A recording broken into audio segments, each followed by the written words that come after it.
சுவாமி அழகிய மணவாள பெருமாள் நாயனார் அருளி செய்த ஆச்சாரிய ஹிருதயம் 29 மற்றும் 30 சூரனிலே அருள்முடிய நிறுத்தி அடைய நின்றதும் நல்லதோர் அருள் தன்னாலே நன்றும் எளியனாகிறதும் விஷயம் இவற்றாலே சாதாரணம் அசாதாரணம் என்னும் என்று அருளி செய்கிறார். சாஸ்திரம் இதை இப்படி செய் அதை அப்படி செய் என்று கட்டளை விதித்துள்ளது.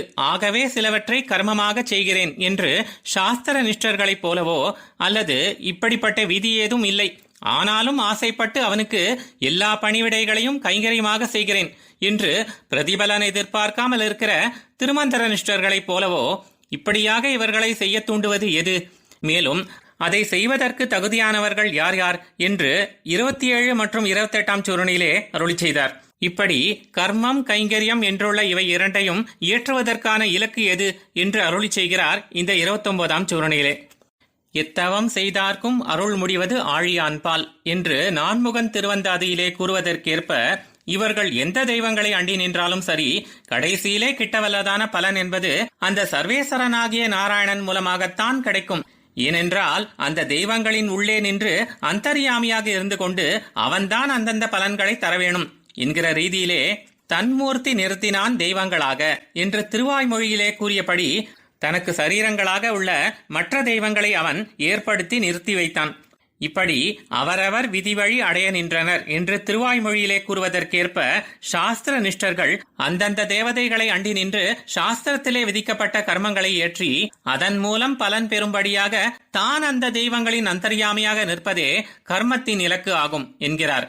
அதாவது சாஸ்திரங்களிலே கூறியுள்ள கர்மானுஷ்டானங்களிலே அக்னி, இந்திரன், சந்திரன், வருணன், பிரஜாபதி, பசுபதி, பிரகஸ்பதி என்று இப்படி தேவதைகளின் பெயர் பல இடங்களிலும் கூறப்பட்டு இருக்கும். அந்த தேவதைகளை நோக்கி வழிபாடுகளும் கூறப்பட்டு இருக்கும். ஆனால் அந்த ஆராதனைகள் எல்லாம் அந்த தேவதைகளுக்கு அந்தர்யாமியான நாராயணனிடமே போய் சேருகின்றன என்பதுதான் வேதாந்திகளின் சித்தாந்தம். ஆகவேதான் தேவதா அந்தர்யாமியான பகவான் கர்மங்களுக்கு இலக்கு என்கிறார். அப்படி இல்லாமல் திருமாலையிலே கூறியபடி நல்லதோர் அருள் தன்னாலே காட்டினான் திருவரங்கம் என்றும் திருவாய்மொழியிலே கருத்துக்கு நன்றும் எளியனாய் என்றும் கூறுவதற்கேற்ப தன்னுடைய கிருபை என்பதால் மட்டுமே அடைவதற்கு மிகவும் எளியவனாக அர்ச்சாவதாரமாக நிற்கும் நிலையே கைங்கரியத்துக்கு இலக்காகும் என்கிறார். இப்படியாக அந்தர்யாமியாக நிற்கும் சர்வேஸ்வரனை இலக்காக கொண்டது கர்மம் என்றும் அர்ச்சையாக நிற்கும் சர்வேஸ்வரனை இலக்காக கொண்டது கைங்கரியம் என்றும் இந்தந்த நிலைகள் உள்ளதால் கர்மம் மற்றும் கைங்கரியங்கள் குறித்து இவ்விதம் கடந்த சூரணையிலே உரைக்கப்பட்டன என்கிறார். ஒரு பெரிய நிறுவனத்திற்கு தலைவர் ஒருவர் இருக்கிறார் என்று வைத்துக் கொள்வோம். அதிலே பல சிறிய பதவிகளிலே இருக்கும் மேலாளர்களும் இருப்பார்கள். அதில் வேலை செய்யும் தொழிலாளி ஒருவன் மேலாளரிடமிருந்து சன்மானம் அல்லது பாராட்டு பெற்றால் அதை நேரடியாக தலைவரிடமிருந்து அவன் பெறவில்லை, மேலாளர் மூலமாக தலைவரின் சார்பாகத்தான் பெறுகிறான். அது ஒரு நல்ல விஷயம்தான், ஆனாலும் அது அவ்வளவு சிறப்பு இல்லை. ஏனென்றால் இது சாதாரணமாக எல்லோருக்குமே நடக்கிற ஒரு விஷயம். ஆனால் அந்த தலைவரே நேரடியாக இவனுக்கு சன்மானமோ பாராட்டோ தந்தால் அப்போது அது சாதாரண விஷயம் இல்லை, அது ஒரு அசாதாரணமான அதாவது விசேஷமான விஷயம் இல்லையா? அதே போல நான்முகன், ருத்ரன், இந்திரன் முதலான தெய்வங்களுக்கு அந்தர்யாமியாக அவன் உள்ள நிலையிலே அந்த சர்வேஸ்வரனை குறித்து ஏற்றப்படும் கர்மங்களுக்கு அவ்வளவு சிறப்பு ஒன்றும் இல்லை, அது சாதாரண ஒரு விஷயம்தான்.